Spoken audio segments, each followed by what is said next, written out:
afternoon, brethren. I want to thank my chairman of the National Executive for giving me this opportunity to give you some feedback. The last time I was on air, we were advertising the inaugural meeting for the National Finance Mobilization team. We held the meeting in Kwekwe. It was a very successful meeting. We commissioned the team. We shared with them the budget. They are excited. They are excited. We are so grateful that God has given us passionate believers who have bought in the full vision. Guess what? Within a week, they've raised more than $19,000, and as a result, we have managed to meet our budgetary provision for pastors' allowances. We intended giving all our pastors in Zimbabwe something to smile about in December, but because we commissioned this team a little bit later, we are so grateful to God. It's actually supernatural. It's supernatural that within their first week of operation, they've raised $19,000. So we want to let the church know who the team members are, because they will be working with you. As they work with you, you need to cooperate with them, give them all the support that they need. The chairperson is Brother Ronald Makeleni. He is deputized by Elderman Dube from Filabusi. The secretary is Brother Padi Gondo. The treasurer is Engineer Mrs. Biza. Other members of the team are Elder Chigatse, Elder Ngwari, Brother Dumisani Maposa, Pastor Mtos Bindi, Elder Maruma Oko from Kadoma, Mrs. Tawengwa, my elder from Kadoma as well, Pastor Manomano all the way from Swaziland, Pastor Mbele all the way from UK, Brother Len Mohara all the way from Australia. We are still building up the team because we want it to reach all the four corners of the globe. What is the team going to be doing? We shall be sharing with you. I think our media team shall be sharing with you some snippets. But basically, these are the highlights of our budget during the first year.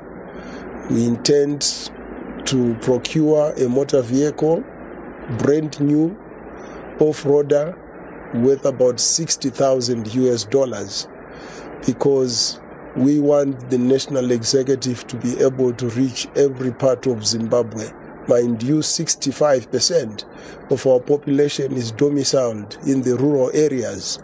So we don't want NE members to continue using their vehicles, and we don't want them to be incapacitated by using vehicles that are not off-roaders. And allowances for pastors, as I have already alluded to this budgetary item, every 4 months we want to give our pastors something to smile about. This is the first stage of centralization. Actually, as we build this national fund, our aim is to make it easy for pastors to be transferred to any part of Zimbabwe. The national fund must be able to pay out the support for all pastors, same support right across the board. That way we will be able to transfer without any prejudice our pastors to areas where their ministries are needed. 65% of Zimbabweans, they are domiciled in the rural areas. So you can understand where we are coming from. But today, if we send a pastor to some rural area, you can imagine nobody will be supported. It's a new church.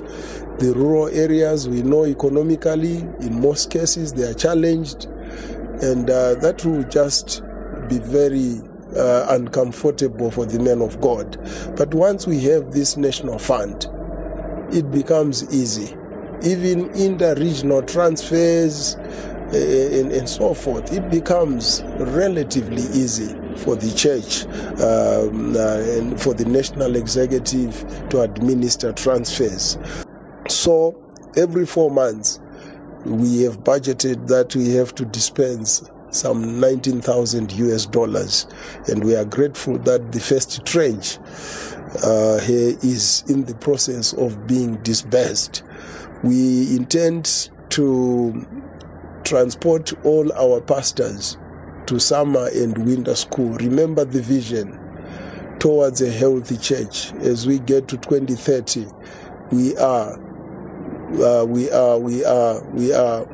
heading towards a healthy church.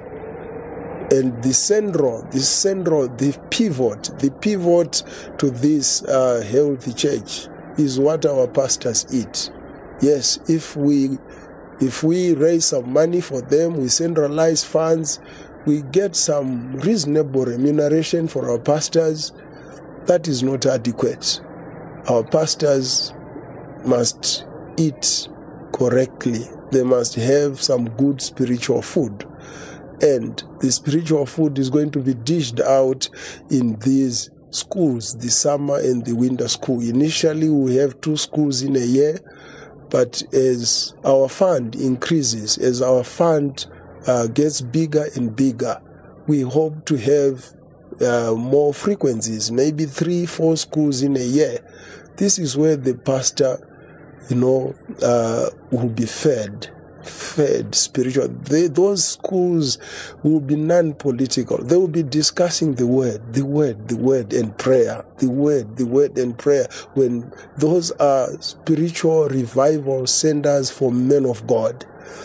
When they leave, they will be charged. They will in turn impart that state into their flock, and slowly we can have a healthy church. So we have budgeted with this time. We are not going to leave the burden of transport to assemblies, but the national executive will provide transport for all pastors from all corners of Zimbabwe to attend these schools, so that we grow together. We grow together as we walk slowly towards a healthy church by the year of 2030. Second year, we intend to build a national head office for Assemblies of God. The national executive is dreaming to have a national head office in the second year, and then we'll be able to buy another vehicle, another off-roader, so that one off-roader will be in Harare for the northern region, one off-roader will be in Bulawayo for the southern region.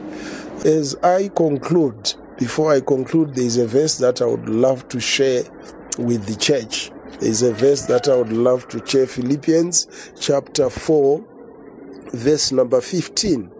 Philippians chapter 4, verse number 15. It reads, "Now ye Philippians know also that in the beginning of the gospel, when I departed from Macedonia, no church communicated with me as concerning giving and receiving, but ye only." Then verse number 17, he says, "Not because I desire a gift, but I desire fruit that may abound to your account." This is Paul. He's writing to the church at Philippi. It's so interesting that Paul preached to so many churches. And here he indicates that it is only the church at Philippi that supported him at the beginning of the gospel. I don't know whether it was the first missionary journey, whether it was the second missionary journey, but that was the only church that partnered with Paul. The word communicate actually means partnership. So And then Paul later goes on verse number 17 to say, he didn't desire only, the gift from the church at Philippi, but he desired their account to grow. So what are we saying, brethren? Partner with the national executive. The soil is very fertile. Sow your seed there. 2 Corinthians chapter 9 verse number 6.